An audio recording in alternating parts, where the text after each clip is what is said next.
Morning. The people of the United Kingdom have voted to leave the European Union.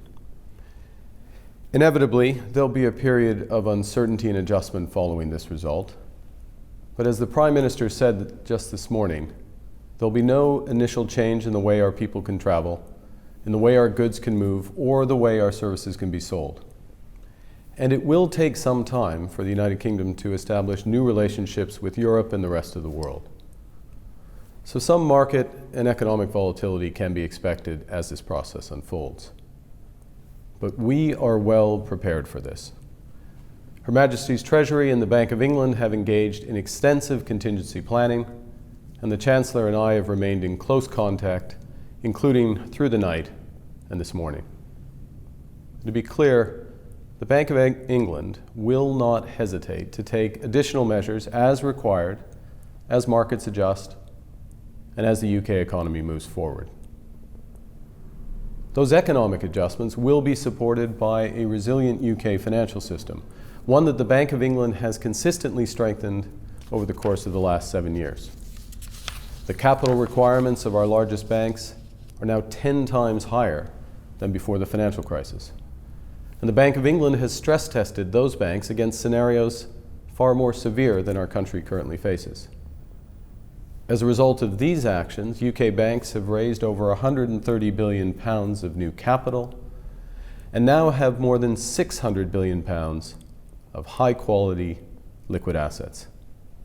So why does this matter? Well, that substantial capital and huge liquidity gives banks the flexibility they need to continue to lend to UK businesses and households, even during challenging times.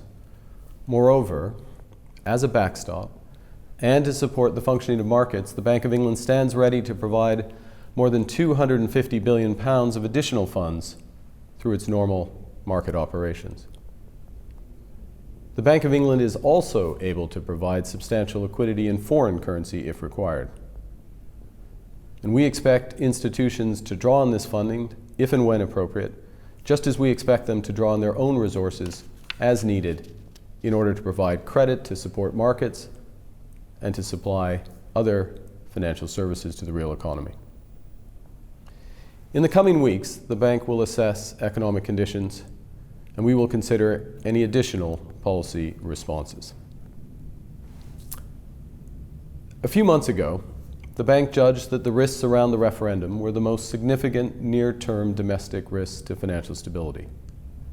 To mitigate them, the bank has put in place extensive contingency plans. And these plans begin with ensuring that the core of our financial system is well capitalized, is liquid, and is strong. This resilience is backed up by the Bank of England's liquidity facilities in sterling and foreign currencies, and all of these resources will support orderly market functioning in the face of any short-term volatility. The bank will continue to consult and cooperate with all relevant domestic and international authorities to ensure that the UK financial system can absorb any stresses and can do its job of concentrating on serving the real economy. That economy will adjust to new trading relationships that will be put in place over time. And it's these public and private decisions which will determine the UK's long-term economic prospects.